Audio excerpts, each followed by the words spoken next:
Data terakhir di Indonesia sudah terjadi peningkatan kasus talasemia mayor yang terus-menerus.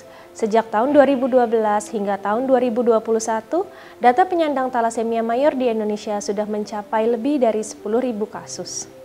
Saya Dr. Ludi, dokter spesialis anak konsultan hematologi onkologi anak RSUI, akan membahas lebih lanjut mengenai talasemia.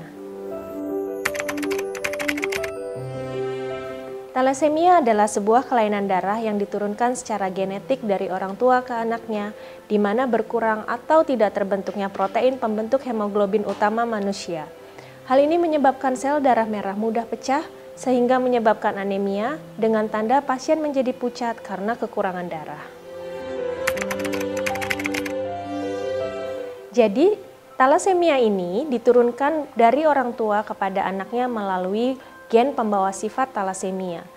Jika kedua orang tua adalah pembawa sifat talasemia, maka akan memiliki kemungkinan 50% anaknya juga pembawa sifat talasemia, seperti orang tuanya.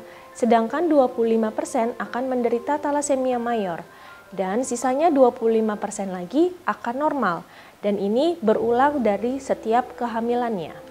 Bila salah satu dari orang tuanya ini pembawa sifat dan salah satunya lagi normal, maka kemungkinannya akan memiliki 50% anak pembawa sifat dan sisanya 50% akan normal. Berdasarkan tingkat keparahannya, talasemia ini dibagi menjadi 3, yaitu talasemia mayor, talasemia intermedia, dan talasemia minor. Pada talasemia mayor, ini merupakan keadaan klinis paling berat di mana mereka membutuhkan transfusi darah rutin seumur hidupnya. Gejala ini umumnya muncul di awal kehidupan, sekitar usia 6-24 bulan. Gejala awal ini adalah pucat yang dapat ditandai atau dilihat dari kelopak mata sebelah dalam, telapak tangan, dan juga tidak jarang kulit ini akan berwarna kuning. Lambat laun, bayi akan terlihat lemas, tidak begitu aktif, dan menjadi mudah sakit. Tidak jarang juga dijumpai berat badan yang sulit naik, sehingga bayi atau anak dapat mengalami kegagalan tumbuh kembang. Gejala selanjutnya adalah pembesaran hati dan limpa, sehingga perutnya tampak terlihat lebih buncit. Yang kedua, talasemia intermedia.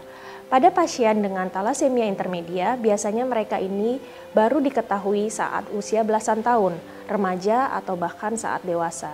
Secara klinis, talasemia intermedia ini menunjukkan gejala yang hampir mirip dengan talasemia mayor, namun dengan gambaran klinis yang jauh lebih ringan. Mereka ini hanya sesekali memerlukan transfusi darah, misalnya jika sedang sakit seperti infeksi berat atau sedang hamil. Yang ketiga adalah talasemia minor, atau disebut juga pembawa sifat talasemia atau talasemia trait. Pembawa sifat ini tidak bergejala, dan gejala anemianya hanya ringan, tidak membutuhkan transfusi darah, namun dapat menurunkan gen talasemia kepada anaknya atau keturunannya.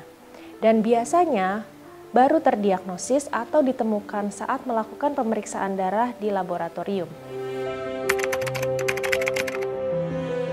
Talasemia mayor ini memerlukan pengobatan seumur hidupnya, yaitu transfusi darah rutin dan konsumsi obat-obatan. Pasien yang mengalami talasemia mayor akan cenderung mengalami anemia, sehingga biasanya membutuhkan transfusi darah secara rutin, yaitu sekitar 2-4 minggu.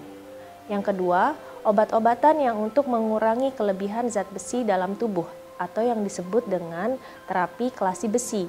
Transfusi darah dapat menyebabkan berlebihnya jumlah zat besi dalam tubuh dan dapat menyebabkan berbagai komplikasi, sehingga kelasi besi ini sangat penting dilakukan atau dikonsumsi oleh pasien talasemia mayor karena kadar zat besi yang tinggi ini dapat menyebabkan berbagai komplikasi di organ dan mengakibatkan kerusakan organ. Yang ketiga, transplantasi sumsum tulang. Ini adalah pengobatan kuratif untuk talasemia mayor, namun sayangnya belum bisa dilakukan di Indonesia. Pencegahan lahirnya penyandang talasemia mayor adalah dengan melakukan screening talasemia. Apa itu screening talasemia? Screening talasemia ini dilakukan dengan melakukan pemeriksaan darah di laboratorium, yaitu melakukan pemeriksaan darah tepi dan analisis hemoglobin. Dan untuk mengetahui apakah seseorang ini normal, pembawa sifat maupun talasemia mayor. Screening talasemia dapat dilakukan sedini mungkin saat usia sekolah atau sebelum menikah. Deteksi dini juga dapat dilakukan dengan pemeriksaan diagnostik prenatal pada saat hamil. Jadi, jika anak Anda mengalami tanda dan gejala terkait yang telah saya jelaskan sebelumnya, jangan ragu untuk segera konsultasi dengan dokter kepercayaan Anda dan jangan lupa untuk screening talasemia. Jangan lupa untuk like, subscribe, dan share video ini.